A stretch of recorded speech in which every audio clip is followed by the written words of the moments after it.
care este șef de mission la LFH Expertise, care ne va prezenta un subiect care pe mulți dintre noi ne interesează și probabil că ne va interesa din ce în ce mai mult, chiar dacă aflăm niște lucruri, să zicem, parțial sau mai bine, suntem bine debriefați de colegi, de ce nu, de persoane abilitate în a ne da sfaturi oficial sau neoficial despre sistemul de impozite sau cum ne stabilim domiciliul fiscal. Doamna Chelan ne va face parte, ne va explica care sunt nișele sau problemele care pot să apară apropo de domiciliul fiscal în Franța sau eventual în alte părți, cum noi suntem, marea majoritate avem și poate o parte de activitate în România sau avem alte probleme privind descendența, moșteniri și așa mai departe. Deci, doamna Chelan, am să vă rog să deschideți partajul și încerc să-l deschid. Și bine ați venit. Bună ziua, bine v-am găsit. Vă mulțumesc frumos pentru invitație. Sunt onorată să particip la reuniunea dumneavoastră și particip în numele doamnei Florentina Cocoș, care este expert contabil și creatoarea, să zic așa, inițiatoarea cabinetului FLH Expertise. Este expert contabil înregistrat la Ordinul Experților Contabili din Franța și a avut inițiativa să creeze acest cabinet acum cu câțiva ani în urmă, ex nihilo, și a reușit să creeze două diferiți, unul specializat deci, pe diverse activități și unul dintre acești poli este la Lyon, specializat pe activitățile medicale. Deci de asta ați avut bună idee de a o invitați și a vă vorbi, deoarece o să zic că s-a investit enorm pentru a acompania medicii și profesiunea de sănătate care activează în Franța. Din păcate nu reușesc ca să partajez ecranul.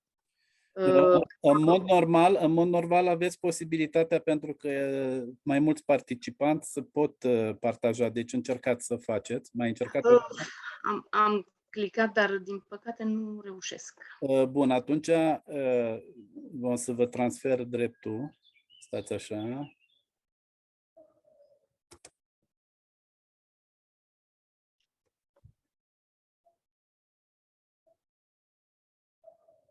V-am numit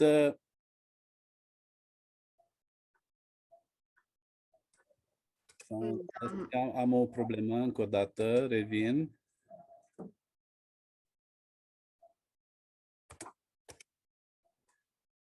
Ok. Haideți să vedeți acum, normal veți putea partaja. Este o problemă. Da. Ok? Da, perfect. Deci, vedeți ecranul, să-l pun în mod lectură, o să fie mai simplu. Din păcate, am aceeași mică problemă, dacă pot să zic așa, ca și domnul doctor Sofrone. Am pregătit prezentarea în franceză. Vedeți ecranul cu determinările de domicil fiscal? Sunt pe ecranul bun? Îmi dau seama. Da, este bine. Da. Ok. Deci, voi încerca să vă vorbesc în română, cu toate că am lucrat tot timpul numai în franceză și este puțin cam greu, deci nu vreau să pară pretențioasă. E puțin mai greu. Eu vă propun, chiar la un moment dat și domnului Sofone, aș fi vrut să-i spun că putea să shiftez, treacă în franceză. Okay. Vă las să faceți cum doriți, pentru că marea majoritate, pentru toată lumea n-ar fi o problemă. Deci cum vă vine mai bine, doamna Chelan, perfect. Mulțumesc mult, doctor Ionescu, vă mulțumesc. Donc, à votre demande, nous avons essayé de répondre comment est-ce qu'on pourrait déterminer le domicile fiscal pour des personnes qui sont dans votre situation, qui peuvent avoir une double activité, que ce soit en France ou en Roumanie, et ainsi éviter les conséquences fiscales en tant que résident français. Donc, pour connaître un petit peu quel est l'impact et pourquoi est-ce qu'on veut bien déterminer ce poids de la question, il faut tenir compte que, bon, selon les statistiques publiées par un centre de gestion agréé en 2019, comme vous voyez bien, le chiffre d'affaires et donc les résultats qui vont ensuite sont assez importants pour votre profession. Et donc, il est bien intéressant de connaître où vous devriez déclarer vos impôts. Parce que les taux d'imposition ne sont pas les mêmes en France ou en Roumanie. Et si vous avez une activité dans les deux pays, il faut éviter surtout la double imposition. Et donc, c'est pour ça que j'essaierai de vous apporter quelques précisions. Et puis ensuite, s'il y aura des questions, on peut éventuellement discuter cas par cas où vous pouvez venir nous contacter au cabinet pour vous accompagner le mieux. Donc, la résidence fiscale. Il faut tenir compte que pour déterminer la résidence fiscale, l'État français va utiliser l'hiérarchie des normes. Donc, premièrement, le principe de base de la fiscalité est qu'on va analyser la résidence fiscale pour chaque membre du foyer.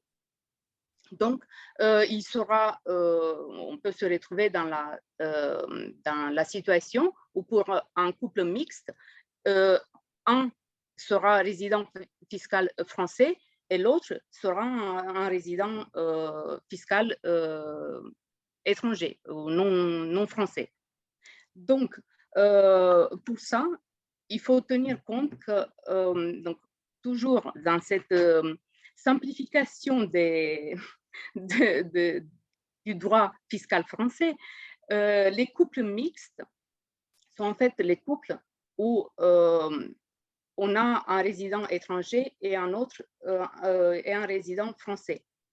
Il faut tenir compte aussi, peut-être qu'on n'a pas réellement l'habitude dans notre mentalité de Roumain d'établir des contrats de mariage. Donc, en France, on retrouve en fait deux situations, si on parle des couples, qui ne sont pas trop habituelles en Roumanie. Donc, si un des deux résidents, en fait, si on ne fait pas un contrat de mariage, donc on sera soumis au régime de communauté des biens. Dans ce cas-là, on devra effectuer une déclaration commune. Et donc, l'ensemble des revenus du conjoint domicilié en France sera déclaré en France et les revenus de source française pour le conjoint qui n'est pas domicilié en France sera aussi déclaré en France. Dans le régime de séparation des biens pour ces couples, il y aura en fait une déclaration, chaque conjoint va effectuer une déclaration séparée. J'ai fait cet aparté parce que certainement, bon, maintenant, comme je ne vous connais pas forcément, mais j'ai essayé quand même de répondre à la plupart, en général, aux généralités, aux petites spécificités dont on peut retrouver et qui sont quand même différentes de tout ce qu'on peut rencontrer en Roumanie. Et pour revenir à ces principes de base de la fiscalité française, donc, on va analyser la primauté des conventions fiscales internationales. Et ensuite, on revient vers les normes françaises. Donc, pour savoir si le bénéfice ou si vos résultats, si votre revenu sera imposé en France ou en Roumanie, il faut analyser, il faut aller vers la convention franco-roumaine et voir qu'est-ce qu'il dit par rapport à ces revenus. Donc là, j'ai pris juste un simple, j'ai reproduit juste ce qui était spécifiquement aux professions libérales et indépendantes. Donc, quand vous allez à la lecture, vous allez vous rendre compte qu'il n'est pas réellement évident de comprendre les textes de loi fiscale, en fait, les textes fiscaux ou les conventions, parce que ça laisse toujours une interprétation. Donc, qu'est-ce qu'ils disent pour les revenus des professions libérales et indépendantes, comme c'est votre cas?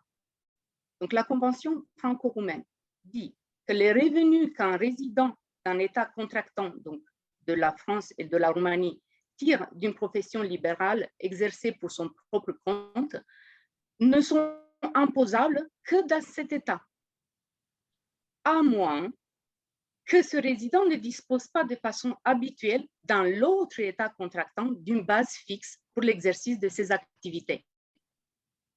Donc, si vous disposez d'une base fixe dans l'autre pays, vous serez alors imposé pour ces revenus dans l'autre pays. Donc, si jamais vous ne disposez pas dans l'autre pays d'une base fixe, vous serez amené à déclarer tous vos revenus en France ou en Roumanie. Ça dépend dans quel sens vous vous situez pour l'activité principale.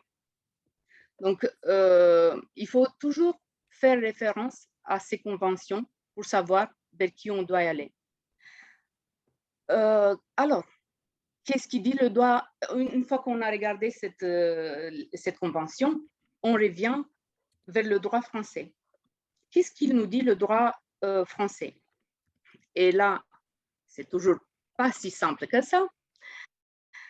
Donc, une fois qu'on a regardé la Convention fiscale internationale, comment est-ce qu'on peut savoir si vous êtes domicilié fiscalement en France ou pas? Donc, vous êtes domicilié en France si vous répondez au moins à un de ces 4 critères. Soit vous avez votre foyer qui est en France, donc vous pouvez séjourner dans un autre pays, mais le foyer, il reste quand même en France.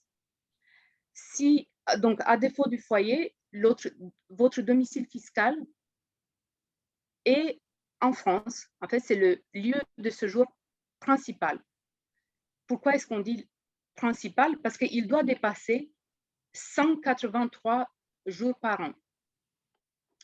Donc, soit vous exercez en France une activité professionnelle, qu'elle soit salariée ou non, soit vous avez en France le centre de vos intérêts économiques. En fait, il s'agit de lieux d'investissement. Donc, si vous avez votre activité en France, donc c'est l'intérêt économique. Donc, en respectant ces 4 critères, donc un de ces 4 critères, vous pouvez être considéré ou pas comme domicilié fiscalement en France. Mais quoi faire alors avec les revenus de source étrangère? Si on a bien considéré que vous êtes domicilié en France.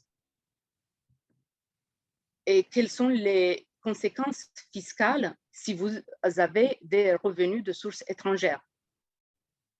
Si votre domicile fiscal reste en France, bien sûr, vous êtes passible de payer l'impôt en France, y compris la rémunération de l'activité à l'étranger. Mais il faut toutefois se poser quelques questions. Est-ce que ces revenus sont-ils imposables ou non imposables en France? Quels sont les revenus imposables? Comme vous vous rendez bien compte, ce sont les revenus de votre activité principale, celle de médecin, les revenus de l'activité BNC. Et vous allez vous dire, ben, est-ce qu'il existe en France des revenus qui ne sont pas imposables? Oui, il existe bien sûr, mais il n'y a pas beaucoup. Donc, par exemple, et je ne pense pas que ce sera votre cas, par exemple, les allocations de la CAF donc les allocations familiales, les prestations d'accueil de jeunes enfants, les aides au logement, les allocations de rentrée scolaire. Donc, ce sont des revenus qui ne sont pas imposables en France. Alors, les revenus qui sont imposables, doivent-ils être déclarés ou non en France? Et pour ça, on aura par la suite quelques exemples des revenus qu'on peut analyser, toujours en faisant référence à la Convention franco-roumaine. Donc, par exemple, là, j'ai choisi quelques exemples de revenus en plus de votre activité professionnelle pour lesquels on peut se poser la question où est-ce que ces revenus seront imposés.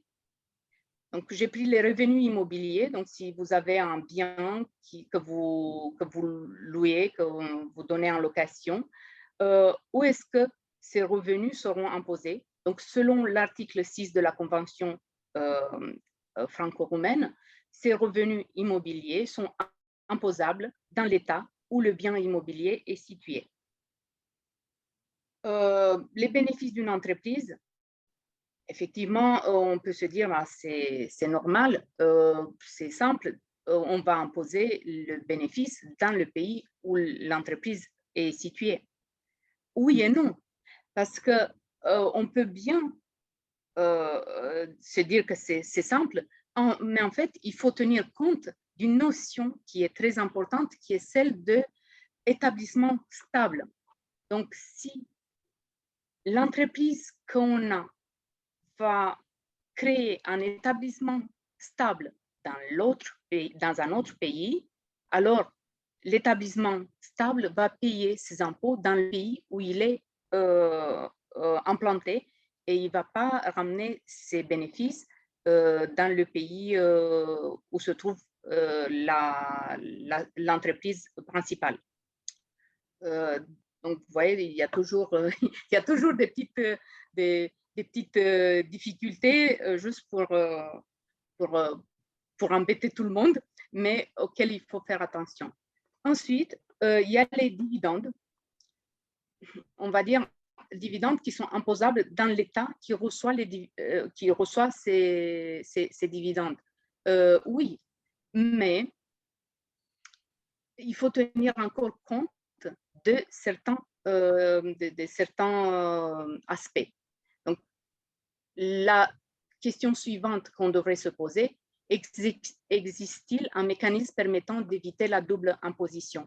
Et là, je pourrais en fait rebondir sur le troisième exemple de revenu en disant que, par exemple, les dividendes, si elles vont arriver en France, elles seront déclarées en France, la France accorde à son résident fiscal de France un crédit d'impôt correspondant au montant de l'impôt perçu en Roumanie.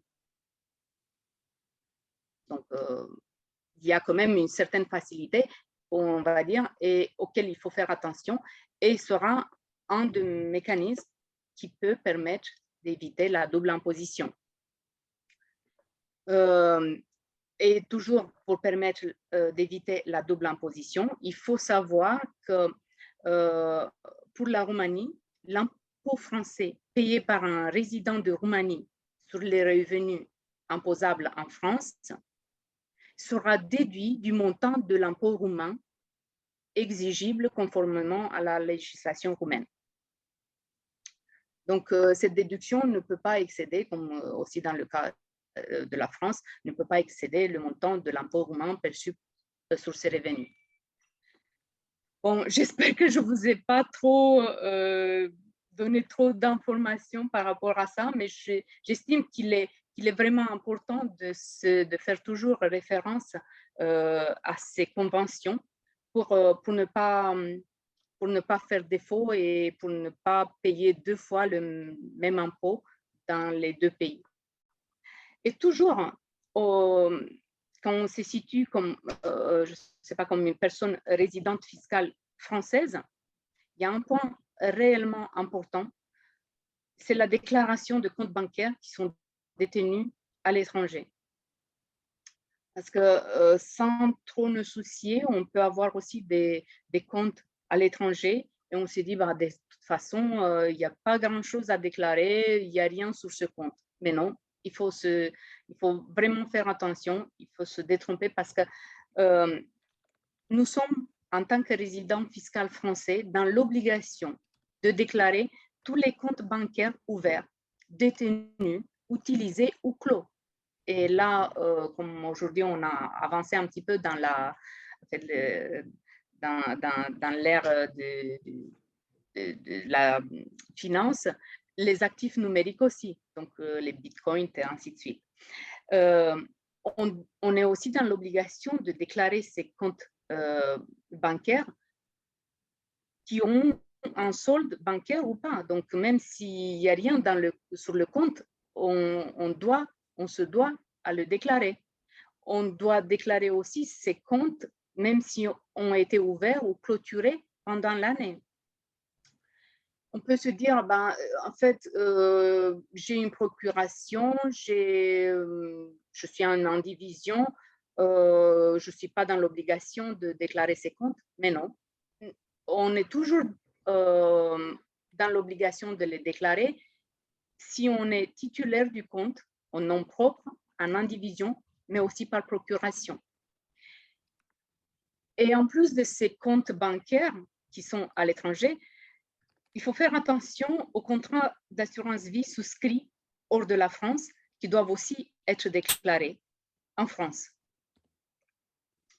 Ce sont des points importants parce que il y a des conséquences et ces conséquences ne sont pas moindres. Et, alors, il y a des sanctions et on va dire des sanctions financières, mais aussi des sanctions pénales.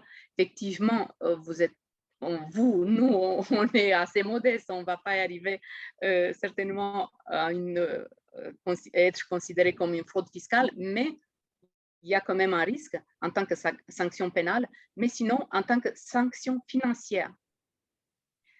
Il y a une amende fixe de 1 000 € par compte non déclaré sur les 5 dernières années.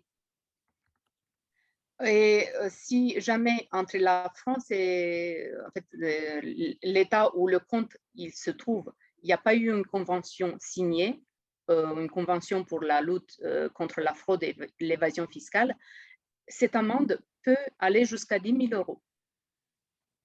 En même temps, en plus de cette amende qui est forfaitaire, l'État français va analyser si ces comptes sont productifs, si vous avez des intérêts, si vous avez reçu des dividendes.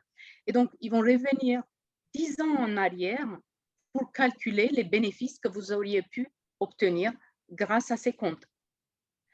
Bon, ils vont se limiter à 3 ans pour les petits comptes, mais toutefois, il faut bien faire attention.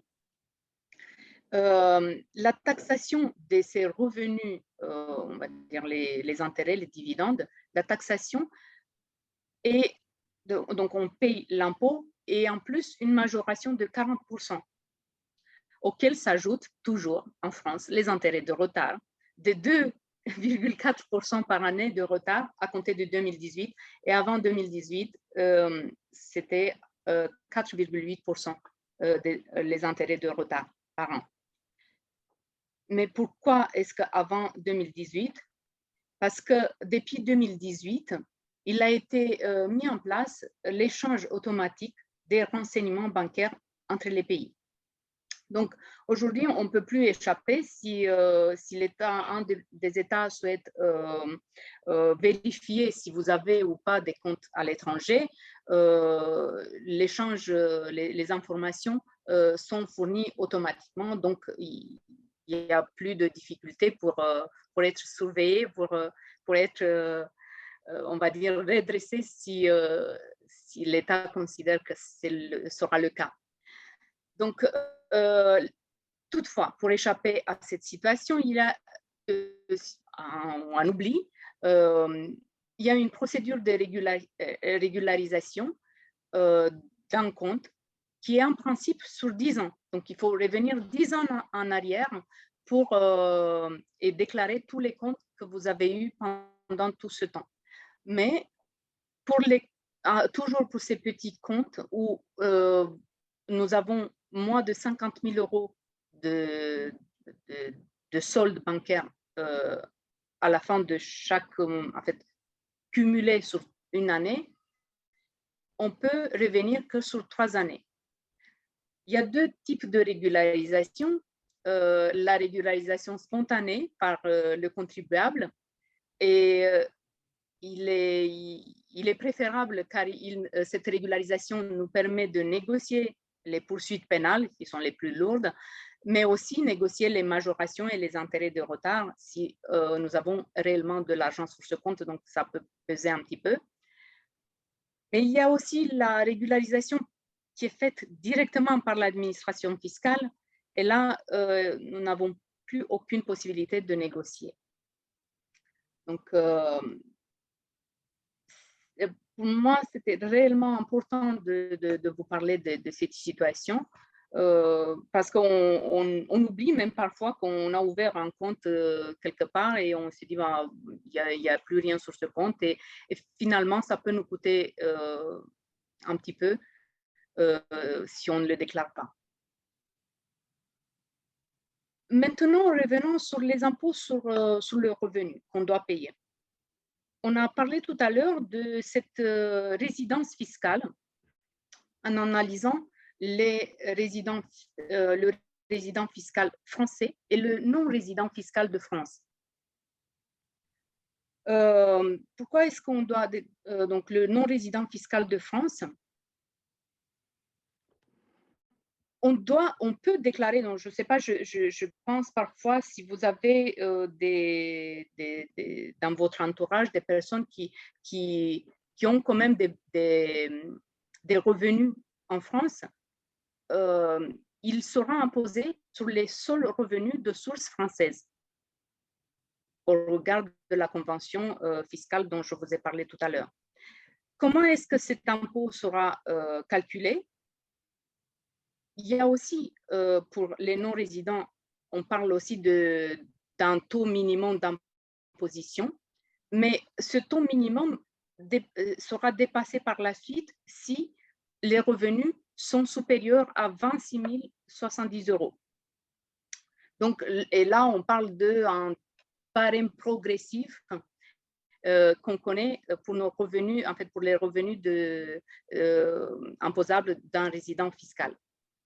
Donc, l'impôt sera calculé sur 2 modalités. Donc, le taux minimum auquel il peut passer un barème progressif et l'application du taux moyen.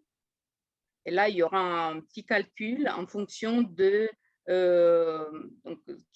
pour déterminer comment est-ce que quel est le taux qui sera le plus favorable pour appliquer à tous les revenus perçus dans n'importe quel autre pays. Donc, on va ramener tous les revenus et on va calculer et on va appliquer ce taux moyen. Donc, j'attire toujours l'attention que là, je présente que des grandes lignes. Il faut toujours se référer cas par cas à chaque situation, analyser la situation de chacun d'entre nous pour savoir dans quelle case on va se situer et comment est-ce qu'on doit calculer.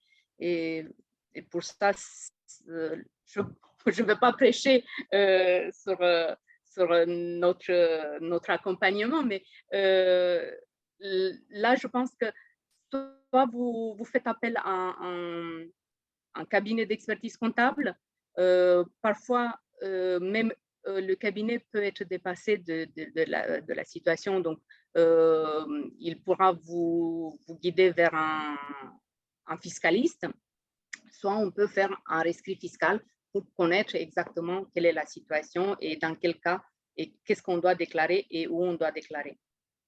Et là, en tant que résident fiscal de France, je pense que vous connaissez déjà le principe.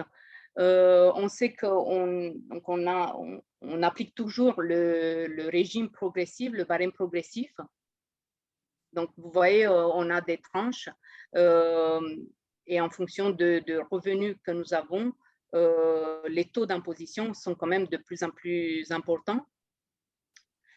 Le calcul, je pense aussi que vous le connaissez déjà. Donc, si on est par foyer fiscal, on va diviser le revenu par le nombre de parts.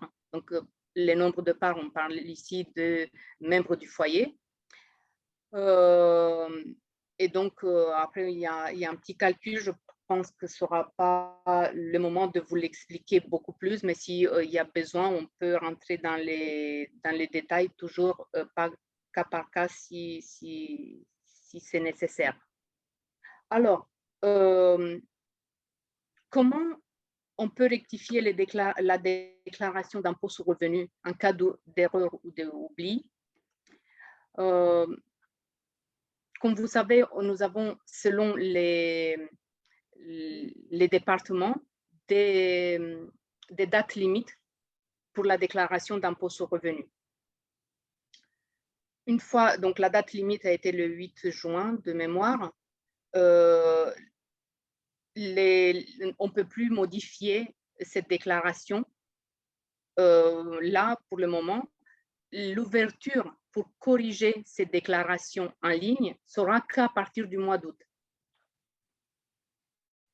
Donc, si vous deviez tout simplement rectifier les montants que vous avez saisis, si vous décochez ou vous avez oublié de déclarer un montant, vous pouvez le faire directement en ligne. En revanche, si vous avez oublié de déclarer un changement de votre situation familiale, il faut déposer une déclaration papier au centre des impôts.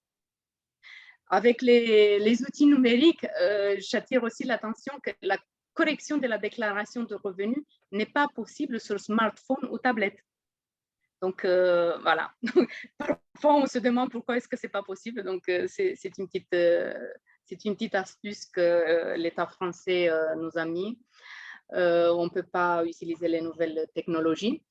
Et si jamais vous ne déclarez pas, vous n'avez pas effectué votre déclaration en ligne, les revenus sur papier, vous voyez, c'est à faire. Donc, la correction doit se faire par courrier et il faut apporter quelques précisions avec la déclaration rectificative annulée en place et faire le nécessaire pour apporter ces modifications. Comme je parlais tout à l'heure de conséquences, alors qu'est-ce qu'on peut avoir comme conséquence pour le non-dépôt de la déclaration ou pour le retard de paiement de vos impôts? On rigole jamais avec l'État français, pardon.